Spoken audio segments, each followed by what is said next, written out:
It's another road name for it. And if I move into, say, for instance, hieroglyphics for a start, hieroglyphics back in the days of ancient Egypt, they were seen as talismans in that a particular hieroglyphic didn't mean like one letter, like a H. It meant a multitude of emotions. It meant a multitude of meanings. And it basically, it drew in the powers of the stars. That's what a hieroglyph was. It was a talisman. Yeah. It wasn't a direct translation.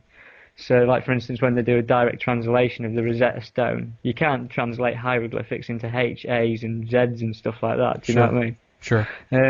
So basically, if you think of this idea of hieroglyphics as talismans, power of the stars embedded in this symbol, if you want to call it that, and then everyone assumes that the English language moved on from that, and that our letters just meant letters, just to spell words out, and that there weren't symbols at all. But the fact is that if you look into the idea that the power control in Egypt never died out, and they've been endemic to the power structure from the very start, the letters on the English alphabet are just as much hieroglyphs as the hieroglyphics were, the talismans. I agree, So yeah. if you look at the letter A, for instance, you've got a pyramid with a capstone, a capital letter A. Yeah. And then if you look at an S, you've got a snake. And then if you've got like a dollar sign, you've got a snake rising up what could be a kundalini or, a DNA coil, whatever you want to call it. Yeah. But basically, these letters have got meanings behind them. And so this main road that cuts through the Olympics 2012 site, which is called the East Cross Road, is also known as the A12 Road. Now, there's hundreds of A roads in Britain. And so what are the chances that of all the roads that cross through it were an A12 road, a Pyramid 12 road? Do you see where I'm coming from with it? Oh, yeah, absolutely. Yeah. Very interesting. It's pretty strange that one road, this is what I'm saying, coincidences, this is a load of rubbish that this is coincidence. It's not coincidence whatsoever. No. And then you look into the situation of where it's situated in London and Eastern London, and you'll find that it's in two areas. It's separated between Leighton and Leytonstone. And I don't know if you're aware of what a ley line is, but basically... Of course, yeah. Yeah, if you look into this, the Olympic site is bang on where two lane lines cross over. So we're on about something that's connected to the energy grid of, the world, like the lifeblood of the earth, if you want to call it that. Nice.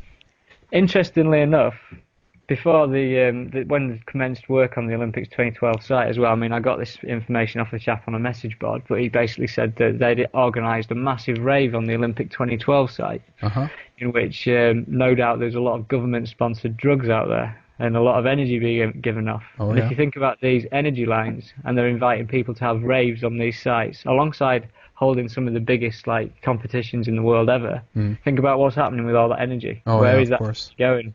It's probably being fed into the system somewhere. And I think that's there's a lot of, for instance, as far as UFOs are concerned and stuff like that, if you look into UFO sightings and stuff, a lot of them can be attributed to being near ley lines and stuff. Because obviously a UFO isn't necessarily something that's definitely fixed in our particular 3D world. Something that could be obviously of another dimension of sorts. Yeah. But basically, you've got this Zion street map that's fully biblical in every way. And you then decide, I decided to pick up the Bible. I don't normally pick up the Bible, I'm not that type of person. But basically picked up and went to the book of Mark. And I decided to go to the... chapter 11, verse 11, the old 11:11. Yeah. We got this passage here. Then Jesus went into Jerusalem and into the temple and looked around at everything. Since it was already late, he went out with his 12 disciples to Bethany. So we've got a mention of Jesus entering Jerusalem. Yeah.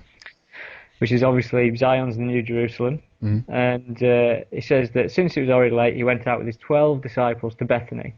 Right next to the Olympics 2012 site, down a Roman road, is a place called Bethnal Green. Right next to the Olympics 2012 site, down a Roman road, is a place called Bethnal Green. Bethnal Green, Bethany, sounds the same, pretty close, not too far off. Yeah. Bethnal Green is 3.3 miles, 33 degree Masons and everything, 3.3 miles from Charing Cross, the centre of London. Yeah. So symbolic again, numerology and everything that goes with it. Of course, and I don't know if you've heard, but if we look at the research of Ralph Ellis, he talks that Mary Magdalene might have been Mary of Bethany. There's a whole connection between Right. Bethany and the the family of Jesus, if you will, or Interesting. Yeah. Well, I mean, with the whole idea of the Dan Brown bloodline and the Priory of Sion and stuff like that. Yeah. That's. I mean, I'll get onto that shortly, but that's all part of the plan. That's all part of what's intended here. They wanted to unseat the public with the idea that there's a lost bloodline of Jesus Christ. Yeah. Which is, pretty scary. To top it off, but on a funny note, have you heard of EastEnders before? Come again? Say it again. EastEnders, the English soap opera. No, I have not. No.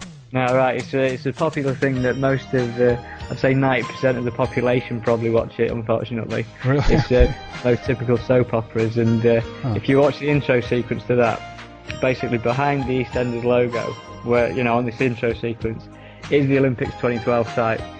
So basically, this thing that's making everyone forget about what's going on around them, that's distracting them, providing them with rubbish stories and terrible plot lines and everything, stopping people from thinking, is symbolically showing this area on the TV screen every night of the week. Interesting. Quite Very weird. Interesting. Yeah. So, I mean, now I can get onto. I think I've set a good standing for this whole idea of Zion and this biblical event of sorts.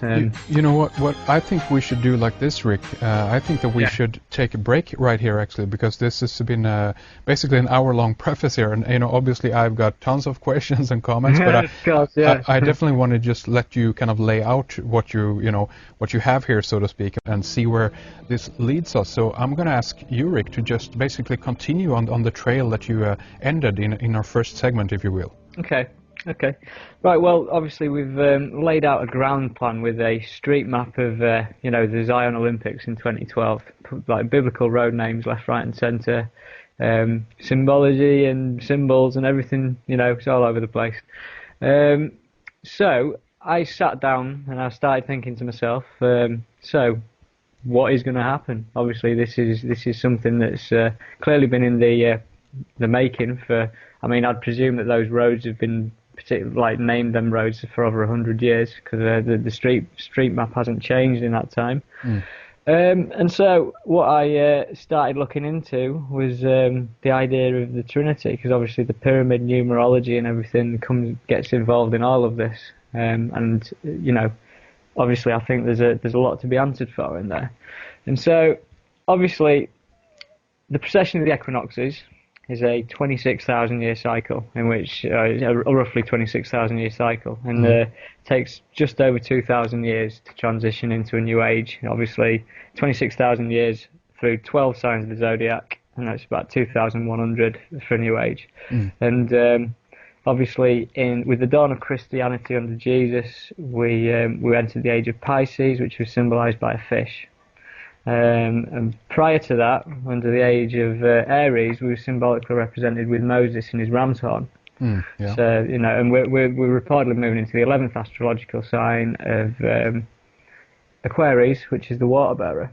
And so you start looking into religion as a whole, and you realise that every time that there's, one of these kind of, transition of the ages, if you want to call it that, there's almost like a new Trinity event, which finds itself, radically shaping the landscape.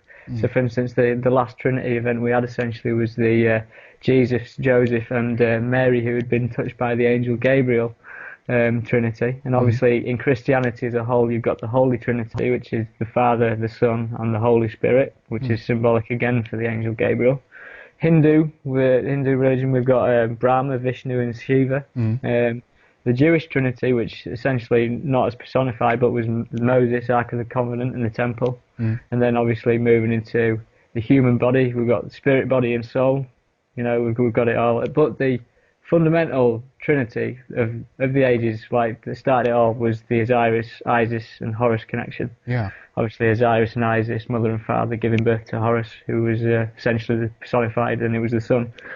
But so, given that we've got this 1776 on the gold, the Great Seal on the dollar bill, starting at 1776, we've got the Latin of Novus Ordo Seclorum. I mean, it's literally Latin for New Order of the Ages.